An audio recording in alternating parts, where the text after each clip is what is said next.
Hello guys, నేనొక IT recruiter. 15 years నుండి ఇదే జాబ్ చేస్తున్నా. సో మాకు ప్రొఫైల్ సోర్సింగ్‌కి కానీ, రిక్వైర్మెంట్స్‌కి కానీ లింక్డ్ఇన్ చాలా అవసరం. నా 17 years genuine account last year restrict అయింది. అదలా ఎందుకయింది అని కస్టమర్ సపోర్ట్‌కి రీచ్ అవుతే మీరు గైడ్‌లైన్స్ ఫాలో అవ్వలేదు. సో మేము మీ అకౌంట్ పెర్మనెంట్‌గా రెస్ట్రిక్ట్ చేస్తున్నామని ఈమెయిల్ పెట్టారు. అండ్ స్టేటస్ క్లోజ్డ్ అని మొహం మీద ఈమెయిల్ పెట్టారు. ఓకే, 15 ఇయర్స్ ప్రొఫైల్ రెస్ట్రిక్ట్ అయింది అని బాధపడి మేబీ అది నా సూడోనేమ్‌దో ఉంది అకౌంట్. సో అందుకే అలా అయిందేమో అనుకున్నా. అయినా ఒక మనిషికి సూడోనేమ్‌దో వర్కింగ్ ఈమెయిల్ ఉండడం తప్ప, సరే అని నా ఒరిజినల్ నేమ్‌దో మళ్ళీ న్యూ అకౌంట్ క్రియేట్ చేసుకొని నా గవర్నమెంట్ ఐడెంటిటీస్‌తో వెరిఫై చేసుకుంటే అది రీసెంట్‌గా మళ్ళీ రెస్ట్రిక్ట్ అయింది. రీజన్ ఏంటి అని కస్టమర్ సపోర్ట్‌ని రీచ్ అవుతే సేమ్ రెస్పాన్స్. గైడ్‌లైన్స్ ఫాలో అవ్వలేదు, సో రెస్ట్రిక్ట్ చేశామని.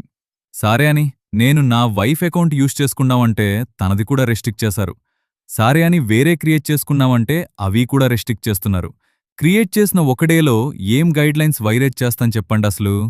నా ప్రొఫెషన్‌కి నాకు లింక్డ్ఇన్ చాలా అవసరం అని లింక్డ్ఇన్ వాళ్ళకి రిక్వెస్టింగ్‌గా ఈమెయిల్ పెట్టే కూడా ఒకటే టెంప్లేట్ ఇస్తారు. జస్ట్ గైడ్లైన్స్ వైలేట్ చేశారు. సో అకౌంట్ పెర్మనెంట్‌గా రెస్ట్రిక్ట్ చేశాం, స్టేటస్ క్లోజ్డ్ అని. దీనివల్ల ప్రీమియం తీసుకునే అమౌంట్ బొక్క, గవర్నమెంట్ ఐడెంటిటీతో వెరిఫై చేసుకున్నందుకు మళ్ళీ వేరే అకౌంట్‌కి వెరిఫై చేసుకునే ఆప్షన్ ఇవ్వరు. అసలు అర్థం కాని విషయం ఏంటి అంటే, ఆల్రెడీ అకౌంట్ రిస్ట్రిక్ట్ అయ్యాక కూడా స్టిల్ ఇంకా మన గవర్నమెంట్ ఐడెంటిటీస్ ఇంకా ఆ అకౌంట్‌కి వెరిఫై అయ్యుంటాయి. ఆ అకౌంట్ ఆల్రెడీ రిస్ట్రిక్టెడ్ కదా, మరి దానికి ఎలా వెరిఫైడ్ అని ఆప్షన్ చూపిస్తాదో మీరు చెప్పండి. ఒక అకౌంట్ రిస్ట్రిక్ట్ చేశాక దానికున్న ప్రీమియం అకౌంట్ ఉంటే అమౌంట్ రీఫండ్ చేయాలి.